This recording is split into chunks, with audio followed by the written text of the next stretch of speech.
Welcome to my channel. Yo, what's good mga brady ko? Good morning, good afternoon, good evening. Today is the day of our verification call from the employer. So, actually, katatapos lang namin ng in-interview ang aming magiging employer. So far, so good naman ang naging pag-uusap. Napakabait ni madam. Bukod sa napakabait, napakaganda pa. So, mga basic questions lang naman regarding your application or your resume about your experiences sa mga naging trabaho mo. Share ko sa inyo yung mga some video clips habang ini-interview ako. Panoorin yung mga kabrade ko. Hello, good morning. Good morning. Nice Nice to meet you. I'm good, ma'am. Hey, I'm sorry, ma'am. please introduce yourself. Tell me about yourself. First of all, ma'am, I just wanna say thank you for giving me an opportunity to be a part of your good company. Yes, 35 years old, and I'm now currently working as a machine operator in TXC Corporation. And I've been working in Taiwan for 10 years. Thank you, ma'am. Why do you want to go to Poland?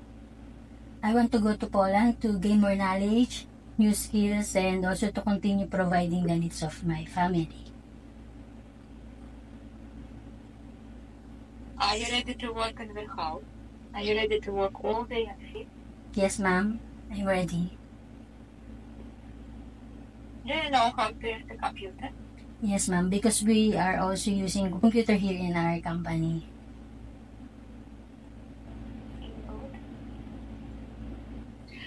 Do you have any relatives who live in Europe?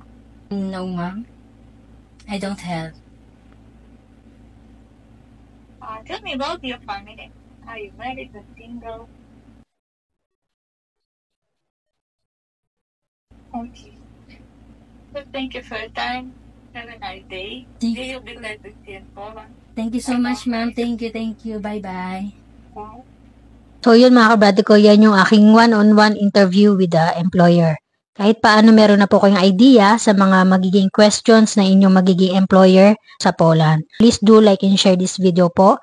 Maraming salamat po sa panonood nyo. And next time po i-upload ko naman po kung ano pa yung magiging mga proseso sa aming pag-a-apply para po sa aming Poland application. Maraming salamat po. God bless everyone.